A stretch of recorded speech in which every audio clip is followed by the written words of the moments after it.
గద్దరన్న ఇచ్చిన ఒక బ్యూటిఫుల్ వర్డ్ అదేంటిది అని అంటే కల్చరల్ డిఎన్ఏ. మన డిఎన్ఏలో ప్రతి అంశం 10,000 సంవత్సరాల ఇన్ఫర్మేషన్ మన డిఎన్ఏలో ఉంటుంది. దాని ఆధారంగానే మనము ఆపరేట్ చేయబడుతున్నాము. దానిని ఎప్పుడైతే మనము ఇంటాక్ట్ చేయాలి అని అంటే దానికి medium God, religion, customs and traditions అది మన డిఎన్ఏలో ఉంటుంది కాబట్టి దాన్ని ఆపరేట్ చేయాలి. అయితే బిఫోర్ కాన్స్టిట్యూషన్కి ఎలాంటి జరిగాయి, ఆఫ్టర్ ద కాన్స్టిట్యూషన్కి ఎలాంటి జరిగాయి ఒక ఉమెన్ వ్యవస్థలో చూస్తే ఎంతో డిఫరెన్స్ ఉంటుంది. అంటే కాన్స్టిట్యూషన్ అనేది అది మనల్ని మన డిఎన్ఏని రీరైట్ చేస్తుంది అనే ఒక పాయింట్ బాగా చర్చించబడింది ఈ సినిమాలో. గద్దరన్న ఇచ్చిన ఒక కంటెంట్ డిబేటబుల్ డిస్కషన్ ఒక ఆల్మోస్ట్ 1 year చేసిన ఒక వ్యవస్థ అది నేను ఎక్కడ మిస్టేక్ చేయకుండా ఉండడానికి అన్ని జాగ్రత్తలు నేను డైరెక్టర్ కావచ్చు, స్క్రిప్ట్ రైటర్ కావచ్చు, దానికి మళ్ళా ప్రొడ్యూసర్ కావచ్చు, కానీ గద్దరన్న ప్రతి అంశంలో ఏ తప్పు దొరలకుండా మన సమాజానికి ఒక మంచి మెసేజ్, ఒక నీట్గా గుడ్గా ఉండే ఒక మెసేజ్ కావాలి.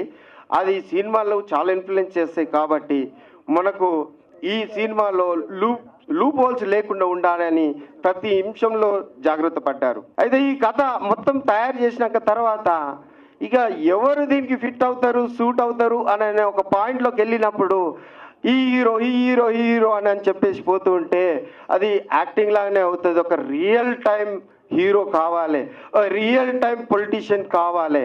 ఒక పొలిటీషియన్ అనేవాడు ప్రజల్ని ఇన్ఫ్లుయెన్స్ చేస్తాడు, ప్రజ మనోభావాలను తీసుకుంటాడు. చట్టసభలో ఒక చట్టాలను తయారు చేసే ఒక వ్యక్తి తన వైపు నుంచి మాకేం కావాలి, మేమేం మాడిఫై చేసుకోవాలి, మా తరాలు భావి తరాలు ఎలా ముందుకు పోవాలి అనేది మన లీడర్లు చట్టసభలో నిర్ణయిస్తారు. ఆ లీడరే ఈ సినిమాకి హీరో కావాలి అని అనుకుని గద్దరన్న ఇచ్చిన ఒక ప్రపోజల్ తోటి దయాకరన్నను ఈ సినిమాలోకి హీరోగా మనము ఇంట్రడక్షన్ చేయగలిగినాము. గద్దరన్న గారు బాగా ఇష్టపడే మ్యూజిక్ డైరెక్టర్, లెజెండరీ డైరెక్టర్ మన ఎంఎం కీరవాణి గారికి పూజ చేసాడు. అన్న మా స్థాయి ఏంటిది, మేము ఎక్కడ పోతాము, మోస్తామా అన్న అని అంటే, అరే సమాజం ఓన్లీ మనీతోటే నడిచేది కాదురా, అది మనుషులు చాలా గొప్ప వాళ్ళు ఉన్నారు, దగ్గర పోయి టచ్ చేస్తే తెలుస్తుంది అలా గొప్పతనం ఏంది అని భయంగా గద్దరన్నతోటి కీరవాణి గారి దగ్గరికి వెళ్ళాం. కీరవాణి గారి దగ్గరికి గద్దరన్న పాటను ఆవిష్కరించాలి, దానికి మ్యూజిక్ చేయాలి అన్న పాయింట్లో ది వే మమ్మల్ని రిసీవ్ చేసుకున్నది అసలు మేము మర్చిపోలేము. అంటే ఒక 3 రోజులు మేము షాక్లో ఉన్నాము. దాన్ని ఆ ఇంట్రడక్షన్ ఎలా ఉన్నది అని.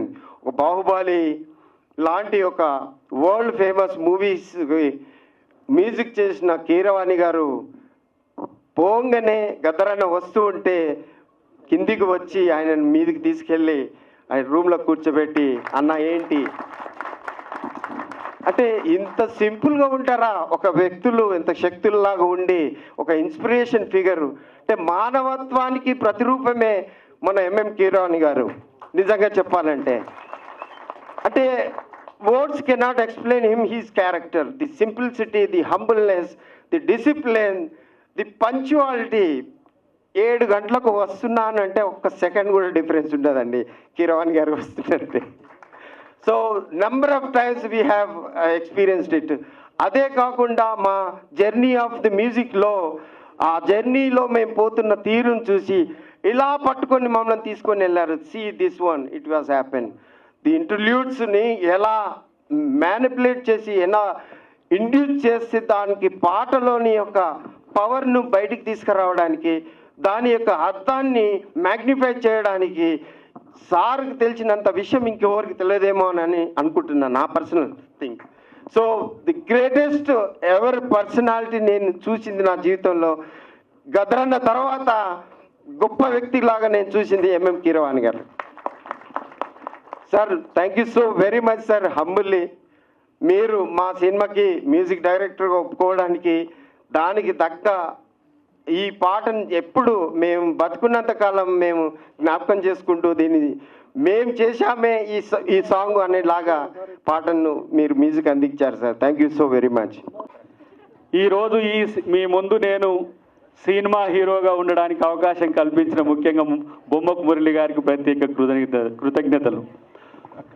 ఈరోజు ఈ సమావేశానికి నేను వస్తా అని చెప్పి సమయాన్ని సైతం ఇవ్వడమే కాకుండా నిరంతరం తన యొక్క ఆలోచన ఇటువైపు పెట్టిన మా డైనమిక్ లీడర్ కోమటిరెడ్డి వెంకటరెడ్డి గారు, ఆయన ఈ రాష్ట్రంలోనే కాదు ఉమ్మడి ఆంధ్రప్రదేశ్లో ఒక మనసున్న మంచి నాయకుడే కాదు, అన్నిటికంటే పేదల యొక్క పెన్నిదిగా చాలా పెద్ద పేరున్న మా అన్నలాంటి ఒక కుటుంబ పెద్ద. మా ప్రభుత్వంలో కూడా మా ముఖ్యమంత్రి గారు కూడా ఆయనను అన్నగా చూస్తారు.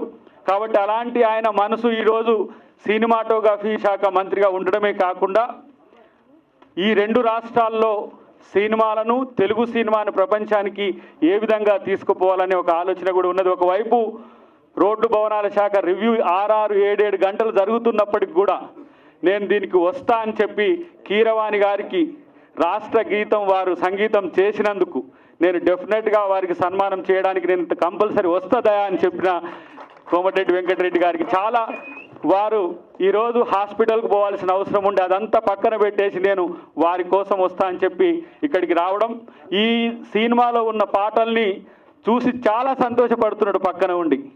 నేను గద్దరన్నను గుర్తు చేసుకోవాలి. మొట్టమొదట తను ఎంపీగా పోటీ చేస్తున్నా అనుకుంటున్నప్పుడు వెంకటరెడ్డి గారే గద్దరన్న కాడికి పోయేద్దాం పాదాయా అని చెప్తే తీసుకొని పోతే ఆ రోజు దాదాపు ఒక గంటన్నర మేము స్పెండ్ చేసినాం.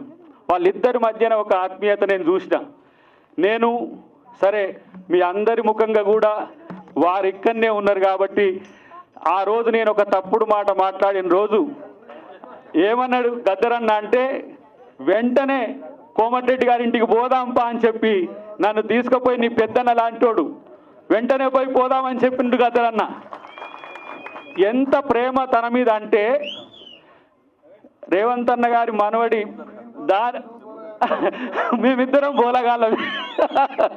ఆ రోజు గద్దరన్న ఆయన మీద చూపించిన ప్రేమ అలాంటిది ఎప్పుడు కూడా నీతో మంచిగా ఉండే వ్యక్తితో ఉండమని చెప్పిండు. అదొకటి సరే, అదొక దృష్టాంతం పోయింది. కానీ నేను చెప్తున్నా ఈరోజు తెలుగు సినిమాను తన చేతులతో, తెలంగాణ సినిమాను, తెలుగు సినిమాను తన చేతులతో ఎంతో పెద్ద ఎత్తున తీర్చిదిద్దడానికి ఒక డ్రీమ్ ఆయన కంటున్నాడు. అటు ఆంధ్రప్రదేశ్లో సినిమా పరిశ్రమ స్థిరపడ్డా, ఇక్కడ స్థిరపడ్డా కూడా రెండింటిని కూడా ఏ విధంగా తీసుకుపోవాలనే ఉద్దేశంతో ఉన్నాడు. కనుక సినిమా గురించి ఒక్క ముచ్చట చెప్పి నేను ముగిస్తా. నాకేమో యాక్టింగ్ రాదు, నన్నేమో హీరో చేసిండ్రు. ఇక నా పానం ఎట్లున్నదంటే ఒక 2-3 రోజులు ఇబ్బంది పడ్డా కూడా మంచిగానే ఈ సినిమా చేసిన.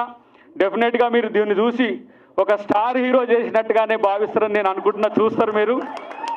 కానీ ఈ సినిమా బొమ్మకు మురళి గారు కరెక్ట్గా దాన్ని కన్వే చేసిండో లేదో కానీ భారతదేశంలో ఇలాంటి సినిమాలు రావాల్సిన పరిస్థితిని రేపు వస్తుందని నేను అనుకుంటున్నా. ఈ సినిమా తర్వాత సమకాలీన రాజకీయాలను, భారతదేశ చరిత్రను పూర్తిగా ఏ విధంగా ఉన్నాయని చెప్పి భారత సమాజానికి అందించడానికి దాదాపు 5 భాషల్లో ఈ సినిమా తను నిర్మించిండు. ఇది తెలుగులో మొట్టమొదటిసారిగా తెలుగు గడ్డ మీద ఇక్కడ మొదలవుతున్నది. రేపు హిందీ కానీ, తమిళ్ కానీ, కన్నడ, మలయాళంతో పాటు రీజనల్ భాషల్లో కూడా ఉంది. భవిష్యత్తులో నేను అనుకుంటున్న స్పానిష్, చైనా కూడా. ఎందుకంటే కల్చరల్ డిఎన్ఏ మీద భారతీయులకే కాదు కొన్ని చెప్పలేని అంశాలు దీంట్లో మనం సినిమా ముందు, మీ అందరి ముందు, మీడియా ముందు చెప్పలేని అంశాలు ఉన్నాయి. కాబట్టి ఇంకో 2 పాటలు కూడా ఉంటాయి. ఆ పాటలు వస్తే స్టోరీ రివీల్ అవుతుంది కాబట్టి మళ్ళొక్కసారి వాటిని రిలీజ్ చేసే ప్రయత్నం చేస్తాము. కాబట్టి ఈ సినిమా చూడమని చెప్పడం కాదు, కంపల్సరీ మీరు ఈ సినిమాను చూస్తారు, తర్వాత మమ్మల్ని అప్రిషియేట్ చేస్తారని చెప్పి తెలియజేస్తూ, గౌరవనీయ మంత్రివర్యులు కోమటిరెడ్డి వెంకటరెడ్డి గారికి, ఇక్కడికి వచ్చిన ఆత్మీయులు, అభిమానులు అందరికీ కూడా హృదయపూర్వక నమస్కారాలు. దాదాపు 2.5 సంవత్సరాల క్రితం పాటని ఆయుధంగా మలిచిన యోధుడు, వాగ్గేయకారుడు, మహామనిషి గద్దరన్న నా కోసం వచ్చి స్వయంగా తమ్ముడు నేను ఒక పాట కంపోజ్ చేశాను, దానికి నువ్వు ఆర్కెస్ట్రేషన్ చేసి పెట్టాలి, ఎందుకంటే నీ ఆర్కెస్ట్రేషన్ నాకు చాలా ఇష్టం అని ఆయన అడగగానే నేను ఒప్పుకుని ఈ పాట బానిసలారా రెండుగా అనే పాటకి సంగీతం చేయడం ద్వారా పరిచయం వ్యక్తులు బొమ్మాకు మురళి, ఆయన సామ్రాజ్యం. అక్కడికి వెళ్ళి ఆ సందర్భంగా ఆయనకు ఆర్ఎఫ్సి అంత పెద్దది కాదు కానీ ఆయనకంటూ ఒక ఫిల్మ్ సిటీ ఉంది బోడుపల్లిలో. అప్పుడు ఆయన చెప్పింది ఏంటంటే, సినిమా తీయాలనే ఉత్సాహం ఉన్నటువంటి ఔత్సాహిక కళాకారులు ఎందరో ఉంటారండి, వారికి కావాల్సిన వసతులు వాళ్ళు ఫ్రీగా ఇక్కడ స్టే చేయడానికి రూమ్స్ కానీ, ఎడిటింగ్ సూట్ కానీ, తర్వాత షూటింగ్ చేసుకోవడానికి ఎక్విప్మెంట్ కానీ అన్నీ మేము చాలా తక్కువగా లేదా ఆల్మోస్ట్ ఫ్రీగా నేను ప్రొవైడ్ చేయాలని నా సంకల్పం అండి. ఎందుకంటే నేను అట్లా వచ్చిన వాడిని కాబట్టి అని నాకు చెప్పారు. అని చెప్పిన విధానం బాగా నచ్చింది. ఆ రకంగా వారితో ప్రయాణం మొదలైంది. ఈ కల్చరల్ ఎవల్యూషన్కి సంబంధించినటువంటి ఈ ఇండియా ఫైల్స్ అనే సినిమా ఇంకొక పాట కూడా ఉందంటే మీరు పాడితే మాకు ఇష్టం అన్నారు. అంటే వినిపించండి అన్నాను. మౌనశ్రీ మల్లిక్ గారు రాసిన అద్భుతమైన లిరిక్, తిరిగి చూడు తిరిగి చూడు తిరుగుతున్న భూమిని, కలిసి చూడు కలిసి చూడు మనిషిలోని మనిషిని అన్న ఫస్ట్ 2 లైన్స్ ఎంత అరెస్టింగ్గా ఉన్నాయంటే దీనికి మ్యూజిక్ కూడా నేనే చేస్తానండి అని అడిగాను. సో ఆ రకంగా ఆ 2 పాటలకి ఈ సినిమాకి నేను మ్యూజిక్ కంపోజ్ చేయడం జరిగింది. ఇక ఈ సినిమా చేసేటప్పుడు కాదు కానీ ఇందులో హీరో అద్దంకి దయాకర్ గారు ఆయన తెలంగాణ రాష్ట్రీయ గీతం స్వరపరిచే ఆ సందర్భంలో ఆయన ఎక్కువ కలవడం జరిగింది. నేను కనిపెట్టిన విషయం ఏంటంటే ఆయన చాలా ప్లెయిన్ హార్టెడ్ వాళ్ళు ఎలా యాక్ట్ చేస్తారు, యాక్ట్ చేయడం రాదు ఆయన అన్నట్టే. సో యాక్ట్ చేయడం రాదు కాబట్టి ఆయన ఈ సినిమాలో జీవించుంటారు ఆ పాత్రలో. So all the best Dayakar గారు, మీకు ఈ సినిమా మంచి పేరు తెచ్చిపెట్టాలి అనే అభిమానంతో నేను చెప్తున్నాను. మరి ఏ ప్రాజెక్ట్కైనా పనిచేసినప్పుడు అండి కష్ట నష్టాలు ఉంటాయి. మరి మీరు ఏమైనా ఇబ్బంది పడ్డారా ఈ సినిమా చేసేటప్పుడు అంటే ఒక ఇబ్బంది కలిగింది, సభాముఖంగా చెప్తున్నాను. ఈ పాట రికార్డ్ చేయడానికి మేము చెన్నై వెళ్ళేటప్పుడు నేను, మురళి గారు, ఎగ్జిక్యూటివ్ ప్రొడ్యూసర్ కనకదుర్గ మేము వెళ్ళేటప్పుడు ఫ్లైట్ టేకాఫ్ అయిన వెంటనే కనకదుర్గ గారు ఒక పెద్ద మూట ఓపెన్ చేశారు. దాంట్లో జంతికలు, కారపూస, జిలేబీలు, ఏంటో స్వగృహ ఫ్రూట్స్ అన్న ఈ పుల్లారెడ్డి స్వీట్స్ ఉన్న షాప్ అంతా కొని తెచ్చిపెట్టి అక్కడ ఓపెన్ చేస్తే ఫ్లైట్లో ఉన్న జనం అందరూ మమ్మల్ని చూడడం మొదలెట్టారు ఆ స్మెల్కి, ఆ గుమ్మలకి. సో చాలా ఇబ్బంది పడ్డాను దుర్గ గారు. సో మళ్ళీ అట్లాంటి పనులు చేయకండి, ఎందుకంటే మనకి ఫ్లైట్లో మనం ఏం తినాలన్నా తాగాలన్నా వాళ్ళే ఇస్తారు కాబట్టి మనం సైలెంట్ అయిపోవడం బెటర్. చాలా చక్కటి ఎక్స్పీరియన్స్ అండి. బొమ్మాకు మురళి గారితో జర్నీ అన్నది ఒక ఫ్యామిలీ ఫ్రెండ్తో కలిసిమెలిసి పనిచేసినట్టు అనిపించింది నాకు. ఆల్ ది బెస్ట్ మురళి గారు. ఈ కార్యక్రమానికి వచ్చిన పెద్దలందరికీ కూడా నా శుభాభినందనలు. థ్యాంక్స్ అండి. మురళి గారు సినిమా గురించి అన్నీ చెప్పేశారు. బట్ నేను ఈ సినిమాకి ఎంటర్ అయినప్పుడు మామూలుగా అందరూ ఫోన్లో మాకు కథలు చెప్తే చాలా డిఫరెంట్ స్టోరీ, డిఫరెంట్ క్యారెక్టర్ అంటారు. అక్కడ వెళ్ళిన తర్వాత అన్ని మామూలు అదే రొటీన్ క్యారెక్టర్, నేను చేసిన క్యారెక్టర్స్ రిపీట్ అవుతుంటాను. బట్ వెళ్ళంగానే మురళి గారు ఫస్ట్ ఆయన ఇందాక కిరణ్ గారు చెప్పినట్టు ఇల్లు, స్టూడియో ఇవన్నీ చూపిస్తే రియలీ అంటే ఆల్రెడీ ఒక మనిషి అంటే సినిమా ఫీల్డ్లో చాలామంది ఉన్నారండి, అంటే సాక్రిఫైస్ చేసాం, కాంట్రిబ్యూట్ చేసాం అని అంటున్నారు. యాజ్ అన్ యాక్టర్గా నాకు తెలిసి నా ఎక్స్పీరియన్స్లో నా 46 years ఎక్స్పీరియన్స్లో కాంట్రిబ్యూషన్ సాక్రిఫైస్ చేసిన ఏకైక హీరో ఎవరంటే కమల్ హాసన్ అండి. ఆయన సంపాదించిన డబ్బు మొత్తం సినిమా మేకింగ్లో సినిమాకే ఆయన పెట్టి మొన్న 3 years బిఫోరే సొంత ఇంటికి వెళ్ళారు ఆయన. అంతవరకు రెంటెడ్ హౌస్లోనే ఉన్నారు. సో అంతకన్నా ఉందా? కమల్ హాసన్ ఓ రెంటెడ్ హౌస్లో ఉంటూ 3 years back only he went in to his own house. దాని తర్వాత రామోజీరావు గారు ఒప్పుకోవాల్సింది, ఎందుకంటే ఈరోజు వరల్డ్లో కూడా ఏంటంటే రామోజీ ఫిల్మ్ సిటీ అంటే everybody knows and what a contribution. మన తెలుగు వాళ్ళు అందరూ చాలా గర్వంగా ఉండాలి. 2500 acres what not everything is over there. So తర్వాత చాలామంది స్టూడియో నేను చూశాను కానీ బట్ మురళి గారు ఏదో ఉన్నారని చెప్పట్లేదు. ఎవ్రీథింగ్ అంటే ఆయన ప్రిపరేషన్ అన్నిటికీ రెడీ అయిపోయారు. అంటే టోటల్గా ప్యాషనేట్గా అది అన్నీ ఏమేమి ఉన్నాయో కెమెరా కానీ అది కానీ అన్నీ ఉన్నాయి. సరే ఓకే కథ విందామని చెప్పేసి నాకు కథ చెప్పారు. సో కథ చెప్పినప్పుడు నాకు కథ అర్థం చేసుకోవడానికి కొంచెం టైం పట్టింది, ఎందుకంటే రియలీ డిఫరెంట్ స్టోరీ, అది రొటీన్ స్టోరీ కాదు చెప్పి రిలాక్స్ అయ్యాను. బట్ ఆయన చెప్పడంతో మెల్లిగా నేను ఎదురుకు వచ్చి క్యారెక్టర్ చెప్పారు. నాకు ఈ సినిమాలో it's very very variety, different performance and different character. I thank Murali గారు ఫర్ ఆయన గివెన్ మీ డిఫరెంట్ రోల్. ఎందుకంటే మాకంతా ఏంటంటే చేసి విసుగొచ్చేసి ఇంకేదో మేము పాకెట్ మనీకో కబడ్ మనీకో దానికో చేస్తున్నాం. వీఆర్ సర్చింగ్ ఫర్ రోల్స్, అంటే మంచి roles, negative or positive. Given a very good role for me. Coming to the film, ఇందాక సాంగ్లోనే గద్దర్ గారు సాంగ్లోనే కథ అంతా వచ్చేసింది. ఐ థింక్ మీరు అందరూ డెఫినెట్లీ మీరు అర్థం చేసుకుని ఉంటారు. అండ్ 2 మెయిన్ అసెట్స్ ఎవరంటే, వన్ ఇస్ కీరవాణి గారు అండ్ ఒకటేమో గద్దర్ గారు. సో కీరవాణి గారితో నా పరిచయం ఏంటంటే, అందరూ అన్నమయ్య సినిమా శ్రీరామదాస్ అనుకుంటారు, కాదు, దానికి ముందే ఆత్మబంధం చెప్పి ఒక సినిమాలో నాకు ఆయన బ్రహ్మాండమైన సాంగ్స్ ఇచ్చి పిక్చర్ 50% సాంగ్స్లోనే ఆడింది. అండ్ ఈరోజు మన మ్యూజిక్ ఇండస్ట్రీకి, టోటల్ మ్యూజిక్ ఇండస్ట్రీకి, అంటే ఇండియాలో సౌత్లో తెలుగులో ఒక మనిషి అంటే ఆస్కర్ లెవెల్కి వెళ్ళిపోయి ఆయన సత్తా చూపించి ఆయన అక్కడ అవార్డు తీసుకోవడం అంత ఈజీ కాదు. అక్కడ మ్యానిపులేషన్ కానీ లాబింగ్ కానీ ఇవన్నీ జరగదు. So it's really a great pride to India. అంటే మ్యూజిషియన్స్ అందరికీ ఏంటంటే it's really great pride. And music గురించి నేను ఒకటే చెప్పాలండి, టుడే ఇండియా ఏంటంటే it's full of community, caste and so many problems.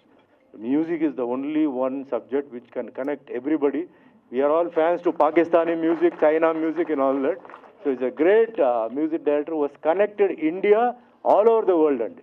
మన ఇండియాలో సో మెనీ స్టేట్స్ ఉన్నాయి, సో మెనీ కమ్యూనిటీ ఉంది, అన్నీ ఉంది.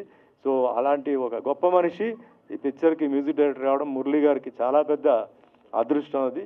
అండ్ గద్దర్ గారిది వన్ సైడ్లో అంటే ఆయన వే ఆఫ్ టెలింగ్ ఆ సాంగ్లో అందరికీ, మనం ఏదో ఇప్పుడు చూసాం చప్పట్లు కొట్టేసి మనం వెళ్ళిపోవడం కాదండి, ఆ సాంగ్ని మళ్ళీ మళ్ళీ విని ఆయన ఏమేం చెప్పారో అవన్నీ మనం ఏంటంటే మనం పాటించాలి, అవన్నీ మనం అంతా ఆ ఫీల్ తీసుకొని మనం ముందుకెళ్ళాలి. సో ఈ పిక్చర్లో పనిచేసిన అందరూ ఆర్టిస్ట్కి, టెక్నీషియన్స్కి ధన్యవాదాలు. అండ్ వన్స్ అగైన్ మినిస్టర్ గారు ఎంతో బిజీగా ఉన్నప్పుడు కూడా ఇంత టైం స్పెండ్ చేసి, జనరల్గా ఇంత టైం ఎవరు ఉండరు, బట్ మీన్స్ ఆయన affection for Murali I just. And Dayakar గారు పరిచయం చేశారు. దయాకర్ గారికి ఏం తెలియదండి, మీరు కొంచెం హెల్ప్ చేయాలండి అది ఇది అని చెప్పారు.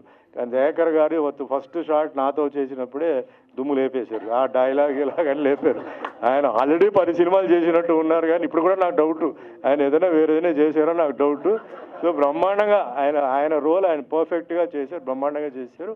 మీ అందరిది ఆశీర్వాదాలు ఈ సినిమాపై ఉండాలి, దయాకర్ గారి మీద ఉండాలి, మురళి మీద ఉండాలి. ఈ సినిమా మంచి హిట్ అవ్వాలి, బ్యానర్ మంచి ఎదగాలి, ఇలా ఎంతోమందికి అవకాశాలు ఇవ్వాలి. ఎంతోమంది పాపం అవకాశాల కోసం వెయిట్ చేస్తారు, వాళ్ళందరికీ ఇస్తూ all the best. Thank you. జై హింద్, జై తెలంగాణ. భారతదేశానికి ఆస్కార్ తెచ్చిపెట్టిన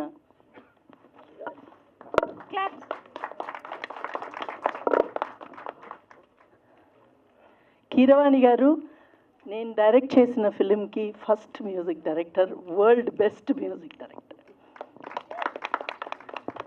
అది నేను చాలా గర్వపడతాను.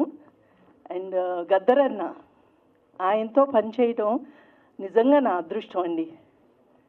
నేను అసలు కొరియోగ్రఫీ పెద్దగా చేయట్లేదు, కానీ గద్దర్ అన్న సాంగ్ చేసి చాలా పెద్ద మంచి పని చేశాను. నాకు విపరీతమైన పేరు వస్తుంది, అదైతే గ్యారంటీ. సార్ మ్యూజిక్, గద్దర్ అన్న పాడటం నా జన్మధన్యం సార్. పసిపిల్లాడిలాగా వర్క్ చేశాడండి.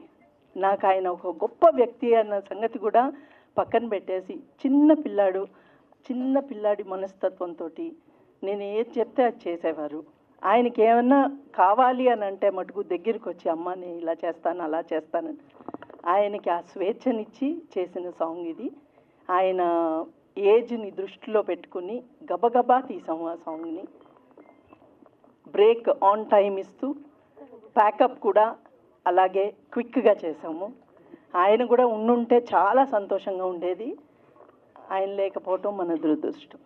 మంచి ఆర్ట్ చేస్తూ మీ సన్మానం ఉందన్న రోజు ఈరోజే తీసి మీకు బహుకరించడానికి వచ్చింది.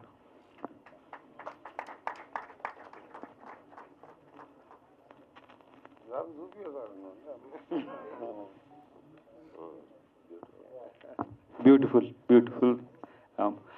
వెన్నెల, మళ్ళీ నిన్ను నెక్స్ట్ మీటింగ్స్లో నీ యొక్క అభిప్రాయాలు తీసుకుంటాం. సార్కి సమయం అవుతుంది కాబట్టి నిన్ను మళ్ళీ ఎందుకంటే ఇంకో ఒక నిమిషం విశేష చెప్పు. అక్క ఒక లైన్, చిన్న పాట కూడా ఒక్క లైన్. ఇందులో ప్రతి ఒక్కరు జీవించినారని నేను ఫీల్ అవుతున్నాను. ప్రతి ఒక్కరు అందులో అద్దంకి దయాకర్ అన్న ఏడుస్తుంటే ఆ కన్నీళ్ళు మనకు కూడా వస్తే లాస్ట్ నేను ప్రివ్యూ చూసినప్పుడు చూసినాను. It is not just a movie, it is life అని నా అనుభవం. అట్లాగే ఇట్లాంటి వేదికలు వచ్చినప్పుడు గద్దరన్న లేడు లేడు అన్నప్పుడల్లా గద్దరన్న మన అందరిలో ఉన్నాడని ఆయన కోసం రాసిన పాట ఒక్క నిమిషం పాడతాను. ఎందుకంటే బానిసలారా లెండిరా ఆ పాటకు నాన్నగారికి గద్దరన్నకి ఆయన బతికుంటే ఆయనకు మనమందరం ఇచ్చేనివ్వాలి అని నేను అనుకుంటున్నాను. ఆయన లేడు, ఆయన లేకున్నా సరే ఆయన పాట, ఆయన ఉద్యమ స్ఫూర్తి, ఆయన ఇచ్చిన శక్తి మనలో ఉంది. ఆయన చివరి ఆశయం ఏంటంటే ఆయన హాస్పిటల్కి వెళ్ళినప్పుడు ఒకటే ప్రశ్న అడిగిన, ఎందుకంటే నాన్న ఏది చేసినా చాలా జాగ్రత్తగా దాన్ని అనలైజ్ చేస్తాడు, చాలా జాగ్రత్తగా ముందుకెళ్తాడు, చాలా విజన్తో వెళ్తాడు, చాలా ధైర్యంతో వెళ్తాడు, చాలా క్యాల్కులేటెడ్ రిస్క్తో వెళ్తాడు. అప్పుడు అడిగా, నాన్న ఇంత పెద్ద ఆపరేషన్ మీరు వెళ్తున్నారు ఎలా నాన్న అంటే, ఏం పర్లేదమ్మా, నా డాక్టర్స్ని అడిగినాను, నా గుండె పనిచేస్తుందంట, నా గొంతు పనిచేస్తుందంట, నా మెదడు పనిచేస్తుందంట అని చెప్పినాడు. కానీ నా కాలు చేతులు నేను అంత యాక్టివ్గా డ్యాన్స్ చేయలేను, ప్రజల మధ్యలోకి పోలేను. కానీ ఈ 3 పనిచేసినా సరే అంపశయం అంటే బెడ్ మీద పడుకొని నేను ఈ ప్రపంచాన్ని కదిలిస్తా. ఈ తెలుగు రాష్ట్రాల నుంచి నేను మరో స్వాతంత్ర ఉద్యమం, మరో నిశ్శబ్ద ఉద్యమాన్ని తీసుకొని రాబోతున్నా. ఆ స్వాతంత్రం ఉద్యమం ఏమంటే భారత రాజ్యాంగాన్ని రక్షించవు. ఆ నిశ్శబ్ద విప్లవం ఏంటంటే ఓటు హక్కుని రక్షిస్తామని. ఆయనకు నివాళిగా ఒక చిన్న 1 minute పాట పాడతాను. నీ పాట ఆగలే మా అన్న గద్దరన్న, నీ ఆట ఆగలే మా నాన్న గద్దరన్న, అన్నగారిన వరగాలకు మేము ఆయుధమవుతాము, అణచివేత కాడ నీ ఆత్మ నవ్వుతాము, రైతు కూలీలకు రణరంగమవుతాము.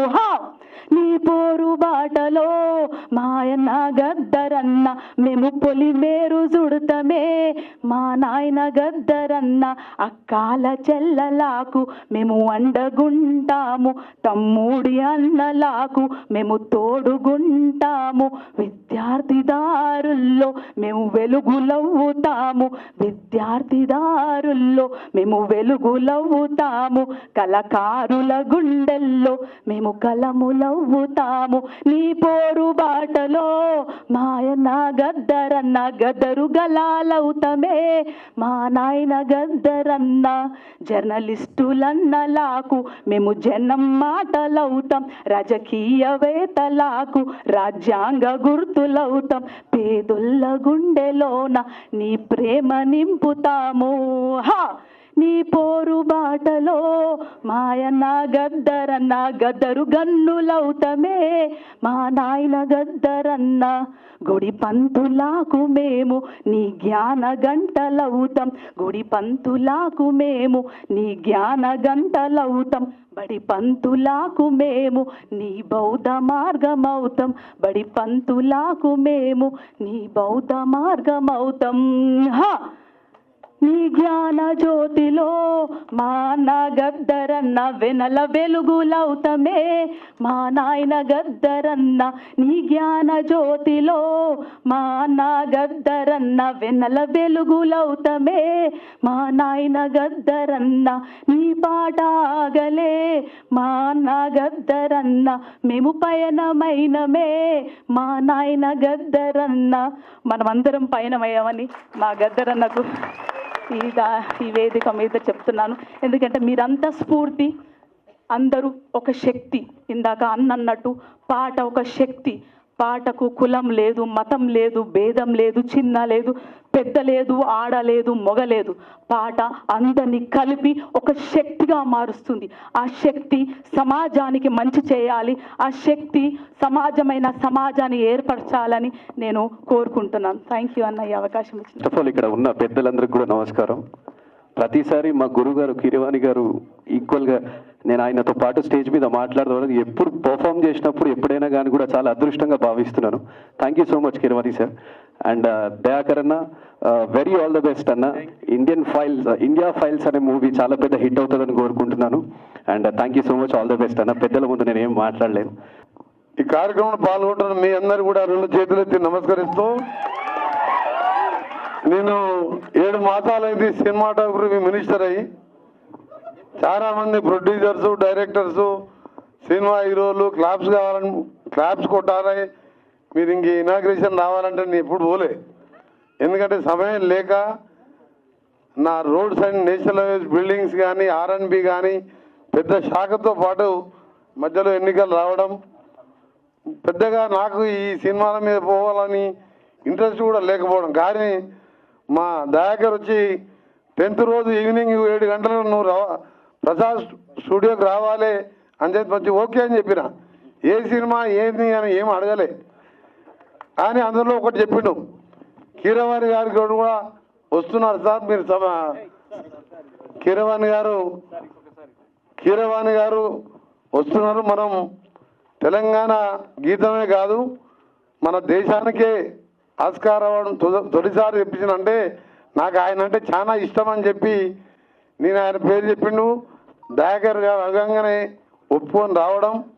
ఈరోజు మురళి గారు ఒక మంచి చిత్రం, దాని స్టోరీ నాకు దయాకర్ చెప్పింది కానీ నేను బయట చెప్పకూడదు, ఇక కొద్దిగా చెప్పింది. కానీ వారికి అలాగే మా సుమన్ గారు, నేను యూత్ కాంగ్రెస్లో ఉన్నప్పుడు నల్గొండకు తీసుకొచ్చినప్పుడు ఓ జిమ్ ఓపెనింగ్, నేను ఇంక అప్పటికి ఎమ్మెల్యే కాలేదు. తర్వాత 6 సార్లు ఎమ్మెల్యేగా, ఎంపీగా 6 సార్లు గెలిచాను.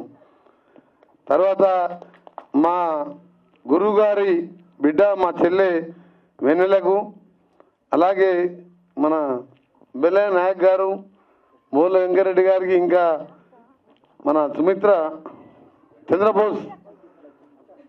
చంద్రబోస్ గారు కూడా మననే కలిశారు నా దగ్గరికి వచ్చి. ఇంకా వేదిక మీద ఉన్న చాలా మందికి అందరికీ, అంటే ముఖ్యంగా మా అద్దంకి దయాకర్ నటన చూడలే కానీ ఆయన జ్ఞానం, ఆయన టీవీలలో మాట్లాడే ప్రతి సబ్జెక్టు, ఏ డిబేట్లో పాల్గొన్న అనర్గల్గా మాట్లాడుతూ ప్రతి సమస్య మీద ఎవరు ఏమడిగినా ఎప్పుడు కూడా టీవీలలో చూడండి, ఎప్పుడు రెచ్చిపోడు ఆయన. ప్రతి సబ్జెక్టు కూడా అవగాహనతో మాట్లాడి ఒక స్పృహతో ఉన్న నాయకుడు ఆయన. దురదృష్టం ఆయన చట్టసభల్లో కాకుండా నేను మన ఎన్నికలు చెప్పిన, తప్పకుండా నువ్వు ఎప్పటికీ పెద్ద నాయకుడు అయితే అని చెప్పి తుంగతుర్తి మీటింగ్లోనే చెప్పాను నేను. ఎందుకంటే అతని స్టైల్ నాకు తెలుసు కాబట్టి, సింపుల్గా ఉంటూ ప్రజల మధ్యలో ఉండి ప్రజా సమస్యల మీద ఎప్పుడు కూడా స్పందించే వ్యక్తి. ఇకపోతే మీ అందరికీ కూడా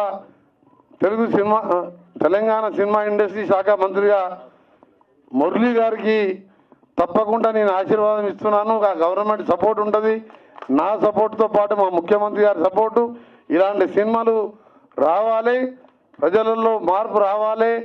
కొందరు రాజ్యాంగం మారుస్తామని, కొందరు అదని, కొందరు కులం మతం పేరు మీద జరుగుతున్న ఈ విదేశాలలో ఇండియా ఫైల్స్ లాంటి సినిమాలు ఇప్పుడు అవసరం. 140 కోట్లున్న జనాభాలో ఈరోజు మనం విభిన్న జాతులు, కులాలు, మతాలు అందరం కలిసికట్టుగా ఉంటేనే మనం ముందుకు పోగలం. కానీ కులం పేరు మీదనో మతం పేరు మీదనో విమర్శలు చేసుకోవడం మాని కలిసిమలిసి మన దేశాన్ని, మన రాష్ట్రాన్ని, మన గ్రామాలని అభివృద్ధి చేసుకుంటూ పేదవాళ్ళని ఒక చెయ్యి అందిస్తూ పైకి తీసుకురావాల్సిన సమయం. అందుకనే భారత రాజ్యాంగ నిర్మాత బాబాసాహెబ్ అంబేద్కర్ కోరిన విధంగా చిన్న రాష్ట్రాలు కావాలని చెప్పి 70 ఏళ్ళ కింద రాజ్యాంగం రాసినప్పుడే ఎందుకు చెప్పిండంటే చిన్న రాష్ట్రాలతోనే అభివృద్ధి అని చెప్తే ఇవాళ తెలంగాణ రాష్ట్రం కూడా సోనియా గాంధీ తెలంగాణ రాష్ట్రం ఇచ్చింది. కానీ ఇచ్చినప్పుడు ఈ 10 సంవత్సరాలు మనం ఏం సాధించుకున్నాం ఒకసారి ఇంకా చూస్తే శూన్యంలాగా అనిపించి ఇవాళ తెలంగాణ గీతాన్ని మొదలు పెట్టించుకున్న మా ముఖ్యమంత్రి గారు ఇదే కీరవాణి గారు ప్రపంచంలో మన తెలుగు జాతిని కీర్తి పతాకాన్ని తీసుకెళ్లిన కీరవాణి గారు తెలంగాణ గీతానికి ఇలా గ్రామాన వింటుంటే మాకు నిజంగా ధన్యవాదాలు సార్. ఒక రాష్ట్ర మంత్రిగా కాకుండా ఒక తెలంగాణ ఉద్యమకారునిగా మీకు ధన్యవాదాలు తెలియజేసుకుంటే మీరు నటించిన అన్నమయ్య సినిమాలు కానీ ప్రతి సినిమా చూస్తాను నేను, ఎందుకంటే సమయం దొరికితే సినిమా చూస్తాను. ఎందుకంటే అదొక్కటే, ఎందుకంటే ఆ టైంలో ఫోన్ మాట్లాడడం కానీ జనరల్గా నేను ఉదయం 4 గంటలకు లేచి 2 గంటలు జిమ్ చేసి ఆ జిమ్ తర్వాత ఎప్పుడు ప్రజలనే ఉంటాను నేను. ఎప్పుడో ఒకసారి సమయం దొరికితే నచ్చిన సినిమాలు చూస్తూనే ఉంటాను అలా. అందుకనే మీరన్నా, మీ సినిమాలన్నా, మీ సంగీతం అన్నా, మీ పాటలన్నా, మీ దానిలో అర్థం నిజంగా ఇప్పుడు రెండవ పాట, మొదటి పాట 2 పాటలు చూసినాక నాకు ఆడికెళ్ళి జరగబుద్ధి కాలే. నేను అద్దంకి దయాకర్కి చెప్పిన, నేను 10 నిమిషాలు కలిసి కీరవాణి గారిని సన్మానం చేయాలి, నాకు అదృష్టం కల్పించిన దయాకర్ నువ్వు, అలాగే నీ నటనకి నిన్ను కూడా అభినందించాలి. కీరవాణి గారిని ఎందుకంటే అవార్డు వచ్చిన తర్వాత మన రాష్ట్ర ప్రభుత్వం తర్వాత కూడా ఎప్పుడు అఫీషియల్గా సన్మానం చేయలే. కాబట్టి నాకు ఆ అవకాశం, అదృష్టం కల్పించినావు, సన్మానం చేసిపోతా అని చెప్పి అన్నాన్ని 2 గంటల పైన ఎందుకు కూర్చున్నాం? ఉదయం 4 గంటలకు లేచి దాదాపు 7-8 గంటలు నేను, ముఖ్యమంత్రి గారు, కేంద్ర నేషనల్ హైవే అధికారులు, రాష్ట్ర అధికారులము ఈ రీజనల్ రింగ్ రోడ్ కానీ హైదరాబాద్ విజయవాడ రోడ్డు మీద ఇవాళ చాలా వర్క్ లోడ్తో బిజీ ఉండి 1 నిమిషం తీరిక లేకుండా ఇక్కడికి రాగా అన్నీ మర్చిపోయి మన దేశం ఈ సినిమా ఎట్లా తీసిండ్రు ఇవన్నీ ఇంటూ నిజంగా కూడా మీతో గడపడం, మీకు అవకాశం కల్పించిన మా మురళి గారికి, మా దయాకర్, మా తమ్మునికి ధన్యవాదాలు తెలియజేసుకుంటూ, మా కీరవాణి గారు వారు ఇంకా కూడా ముందు మన మన తెలుగు జాతిని పైకి తీసుకొచ్చే విధంగా ఇంకా కూడా ముందుకు పోవాలని, వారికి నిండా 100 ఏళ్ళు ఆరోగ్యంగా ఉండాలని భగవంతుని ప్రార్థిస్తూ, ఎందుకంటే అలాంటి వ్యక్తి మన తెలుగు గడ్డపై పుట్టడం నిజంగా తెలుగు వారందరూ కూడా గర్వించదగిన విషయం. అలాగే రాహుల్ ఇప్పుడే మనకు ఒక మంచి యువ సింగర్గా ఇంత క్రేజ్గా ఆయన పాటలన్నీ రోజు వింటూ ఉంటాం కార్లో కూర్చొని. మీ అందరికీ కూడా ఇక్కడ పాల్గొంటున్న మీ అందరికీ కూడా మరొకసారి మంచి పెద్ద మీటింగ్లో పోయినా ఇంత సాటిస్ఫాక్షన్ ఉండదు, కానీ ఇలాంటి మీటింగ్లో ఇంత మంచి కలుసుకోవడం చాలా సంతోషం. మీకు సంబంధించిన సినిమా రిలీజ్ అప్పుడు కానీ ఇంకా ఏ సహకారం కావాలన్నా మీరు డెఫినెట్గా ఎప్పుడన్నా రావచ్చు. మీ దయాకర్ గారు ఫోన్ చేసినా చాలు, నాకు ఫోన్ చేసినా మీకు థియేటర్లు ఇప్పించే చిన్న థియేటర్లు అంటే సినిమాలు ఇయ్యరు. ఇవన్నీ మీకు తెలుసు కాబట్టి యాజ్ ఏ మినిస్టర్గా నేను చెప్పి మీకు అన్ని విధాల అండగా ఉంటాను. ఇలాంటి సినిమాలు సమాజానికి అవసరం. నాయకులలో మార్పు రావాలి, పాలకుల్లో మార్పు రావాలంటే ఇలాంటి సినిమాలు రావాలి. కాబట్టి తప్పకుండా మా ప్రభుత్వం నా యొక్క సహకారం ఉండని తెలియజేసుకుంటూ, మా వెన్నెల పాడుతుంటే మా గద్దరన్న జ్ఞాపకం వస్తున్నాడు. గద్దరన్న నన్ను రేవంత్ రెడ్డి గారు మన్మోహన్ బర్త్డే కలిస్తే నన్ను 10 నిమిషాలు ముద్దు పెట్టుకుని నన్ను వదిలిపెట్టాడు. ఎక్కడ కలిసినా కానీ నేను ఎంపీగా నామినేషన్ వేసి చక్కగా గద్దరన్న ఇంటికి పోతే గద్దరన్న మా వదిన నన్ను విమల వదిన లోపలికి తీసుకుపోయి కూర్చోబెట్టుకొని అలా బెడ్రూమ్లో కూర్చోబెట్టుకొని 1.5 గంటన్నర మాట్లాడి నువ్వు ఏ విధంగా ప్రయాణం చేయాలి అని చెప్తే నువ్వు చేసే కార్యక్రమాలు చెప్పుకుంటూ పోని చెప్తే అంతకుముందు 5 సార్లు ఎమ్మెల్యే గెలిచినావు అని ఎంపీగా ఆయన సలహాతో పోతే 1 పైసా ఖర్చు పెట్టకుండా 8 లక్షల ఓట్లు తీసుకొని ఇవాళ ఎంపీగా గెలిచినావు. అందులో ఆయన సలహాలు ఆయన ఎప్పుడు చెప్పేవాడు, నువ్వు తెలంగాణ కోసం మంత్రి పదవి వదిలిపెట్టినావు, ఎవడు పేదవాడు వచ్చినా సాయం చేస్తావు, నీలాంటి నాయకుడు కావాలని ఇద్దరు చేయి పట్టుకుపోయి ఇంటి లోపల కూర్చోబెట్టి నాకు కొన్ని సలహాలు చెప్పిండు. అందుకనే నేను కూడా నాది కూడా మీ సినిమా ఏ విధంగా తీసిండో తప్పకుండా మీలాంటి వారికి నా పూర్తి సహకారం ఉంటుంది. అందరికీ నమస్కారం, గుడ్ నైట్.